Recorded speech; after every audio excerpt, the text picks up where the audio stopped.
Il n'y a pas de hasard, je suis d'accord. Et quand je me suis installée en 2001, les gens ont pu me connaître, le bouche à oreille fait que maintenant, les gens viennent de loin me voir. Je m'appelle Emmanuelle Gestin, je suis horlogère et dans le métier depuis bientôt maintenant 30 ans. Ensuite, j'ai travaillé pendant 2 ans et demi à Loudéac dans les Côtes-d'Armor, où j'ai appris tout ce qui était en pendulerie. Et j'ai fait aussi un petit peu de bijouterie. Ensuite, j'ai été au Mans, chez Monsieur Chopin. Je travaillais surtout sur les montres autonomes. Et Monsieur Chopin était vraiment spécialisé dans les pendules très anciennes. Donc on recréait des mécanismes qui avaient été enlevés pour différentes raisons. On remettait en état autant le mécanisme des pendules et aussi l'extérieur. Et en pendulerie, ce qui est appréciable, c'est justement de voir une pendule qui est restée peut-être des dizaines d'années dans un grenier, dans un très mauvais état, et de pouvoir, une fois la révision faite, les entendre fonctionner. Ça fait plaisir. Et là, c'est un des outils mon préféré, c'est pour régler les balanciers.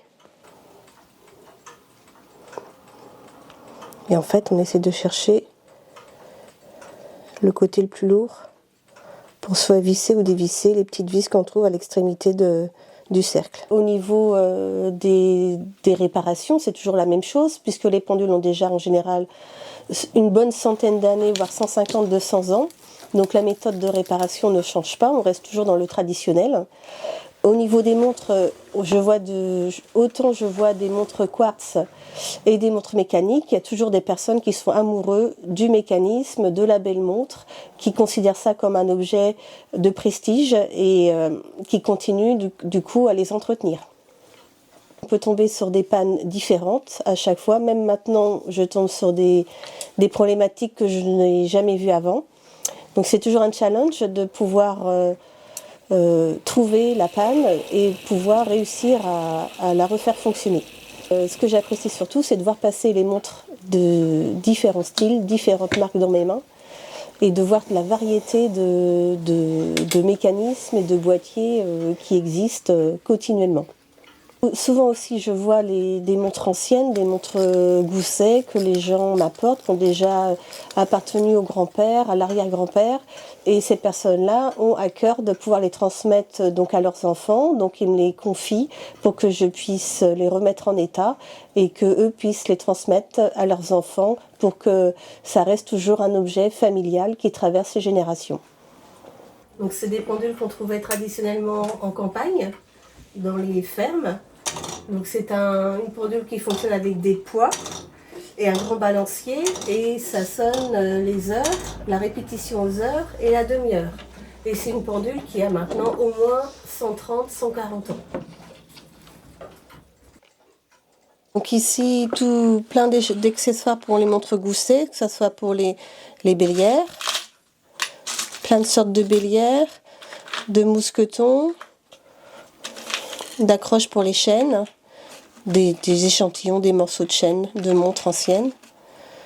Là ici les mousquetons. Donc ça c'est des aiguilles pour chrono, Landron, chrono mécanique des années 50.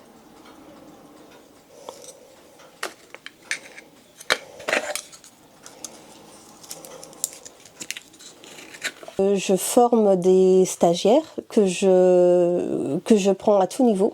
Autant en fait eux maintenant dans leur formation ils ne voient plus forcément la pendulerie, donc ils apprécient de venir ici en stage justement pour découvrir la pendulerie. Et après oui, il y en a beaucoup qui veulent continuer à tout prix dans ce métier là quoi, qui sont attirés par les mécanismes, la montre et puis pourquoi pas créer des montres. J'ai beaucoup de clients malheureusement qui héritent de pendules, qui ne les voient pas dans leur environnement. C'est vrai que maintenant la décoration intérieure fait que les pendules, ça ne va pas avec les environnements modernes. Donc il y a beaucoup de personnes qui cherchent à s'en débarrasser, c'est dommage. Et ils sont agacés d'entendre ce petit tic-tac et la sonnerie. Et autant j'ai d'autres clients qui, eux, ne peuvent pas vivre sans leur pendule. Quand ils me les laissent à l'atelier, ils ne vivent plus chez eux parce qu'ils ne l'entendent plus. Et ils ont hâte de la récupérer pour continuer à l'entendre. C'est vraiment un objet qui appartient à la maison, qui fait vivre, qui est le cœur de la maison.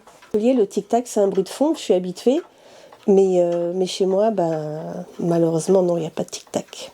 Tout est silencieux. Je veux du silence.